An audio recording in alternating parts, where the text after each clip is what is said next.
The fact that those people won't get it is what makes it so valuable for those who do. Celebrate the milestone of our 100th episode today. We're sharing some things that we've learned over the course of our journey. We each wrote down 3 different things that we've learned, and we're excited to share those with you today. I'll start with my first one, and that is something that I've recognized about myself while I'm writing, and that is when I am trying to write about Vanessa, I feel an obligation to her. I mean, I know that she doesn't exist, but I just imagine the reader that she represents. I want them to say that I understood her, or that I understood that reader. When I started writing, I was really focused on, I got to get the plot right. I want to get the themes right. I want to make sure that our science is at least defensible, even though it's fictitious. But now I find that I care more about getting the feelings and the emotions right, so that readers will be able to see themselves in the story. That's one of the things that I've learned along the way. And the first one that I wrote down is very similar to that. And just kind of the heading that I wrote for it was empathy. I feel like as I have gone through the writing process, very similar to what you were saying, I'm trying to like put yourself in their shoes and write from their perspective. I need to be able to understand my character's point of view and their desires and their motivations, even when they're different than mine. When there's something that needs to happen for the plot, and I need to think, okay, is this actually something this character would do? Do they actually have this motivation, or am I just making them do that because that's what the plot requires? And then also recognizing when characters aren't being empathetic towards each other. And this is a spoiler video, so a little bit of spoilery stuff here. Reese we call him Arnold's best friend, but the more you look into it, and especially later on in the book, Reese is really using Arnold kind of as a tool for his own goals. And he is very much not being empathetic towards Arnold. And then on the other side, Arnold at times is not being empathetic towards Vanessa, where he is kind of bypassing her concerns in pursuit of his own goals. So he is both the victim and the perpetrator of a lack of empathy. And being able to kind of see that from the outside, I think gives me a better ability to, even in real life, exercise empathy and be able to understand other people's points of view. As you were saying that, something that struck me, even before you mentioned Reese, I was thinking, as writers, we have to learn to be empathetic with people that we don't want to be like. Right. Yep. And that's just a completely different part of empathy that I hadn't even thought about before. My second is recognizing that the list of things that you have to do to be successful as an author just keeps getting bigger and bigger and bigger. And we're finding more and more that giant list of things is not something that we actually want to commit to. It's not that important to us. There are many other things that we want to be able to succeed at in addition to just this.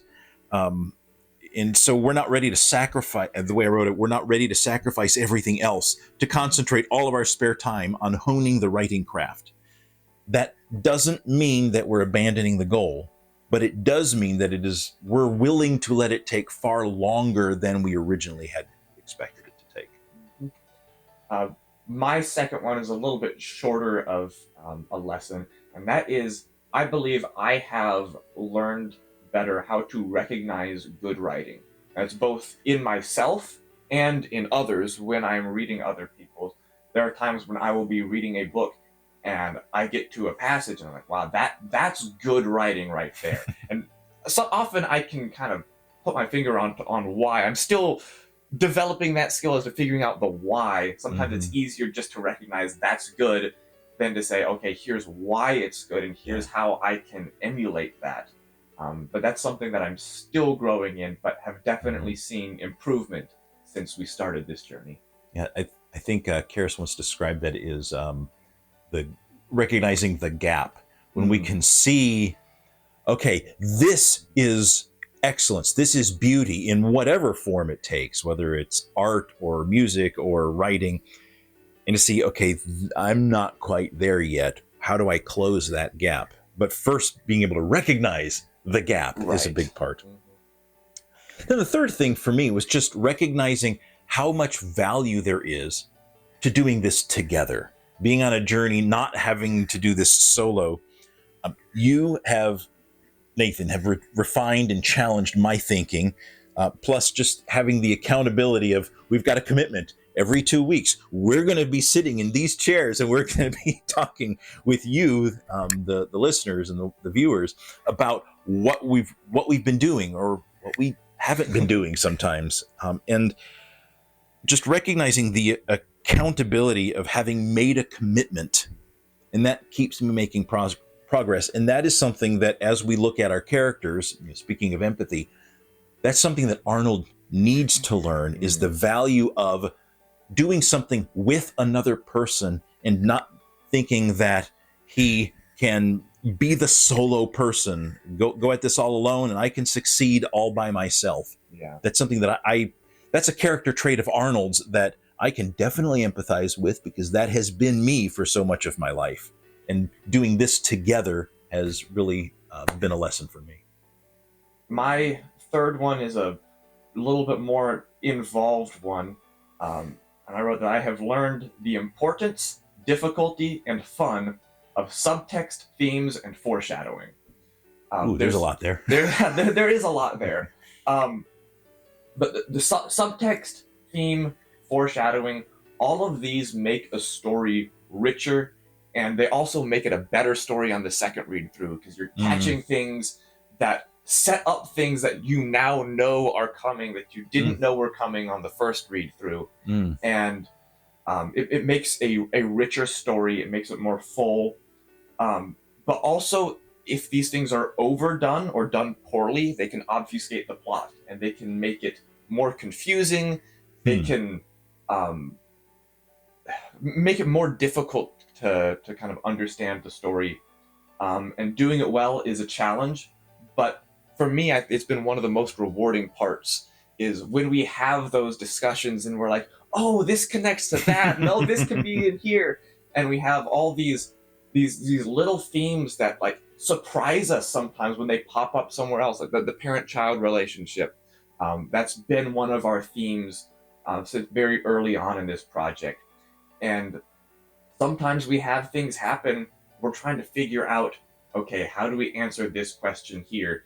And the answer that comes to us happens to also include that parent-child relationship. So there's a lot of really cool stuff there. And I was actually, after I wrote this down yesterday, I was watching a video that was talking about a movie I haven't seen yet. It was the new Minions and Monsters movie. And I didn't even know there was one. I think it's come out already. I'm not sure. But he was basically saying, here are all the things that you need to have watched or read in order to fully understand all the things that go on in this movie. Because evidently the gist of the movie is the Minions are like in Hollywood during the 1900s. And so they have all sorts of impact on all these films. Oh boy. So he of course has like all the prequels to that Minions movie that you need to watch, and then like these giant list of like all these movies that are referenced in the movie, and all these directors whose lives are referenced, and you need to watch all of their works, and you need to read this book, and you need to read that book. And it ended up being, he was saying like, yep, if you spend 8 hours a day for the next 6 weeks, you'll be able to consume all the media you need to fully understand. And I don't think you actually need that to fully to appreciate a lot of what goes on there. And that kind of ties into some things that we have said as far as some of that, the subtext, the little cool Easter egg type things. Not everybody's going to get everything. And that's okay. We don't need everybody to understand every little piece. But it's nice having those little bits in there that when somebody does notice it, they're like, oh, that's really cool. I bet most people wouldn't get that, but I understood that. And they kind of feel that sense of accomplishment for recognizing that. And I think the same thing with that movie, even though I haven't seen it yet, it's going to reference a bunch of different things, and some of which different people are going to get. Not everybody's going to get everything, and that's okay. But when they recognize the thing that they do understand, they have that feeling of kind of excitement that they were able to decipher this little Easter egg that was in there. And I think the fact that most people won't get it is what makes it so valuable for those who do. Yes. Mm-hmm. So I think those are the lessons that we've learned that we wrote down. So our question for you is, what have you learned along your creative journey?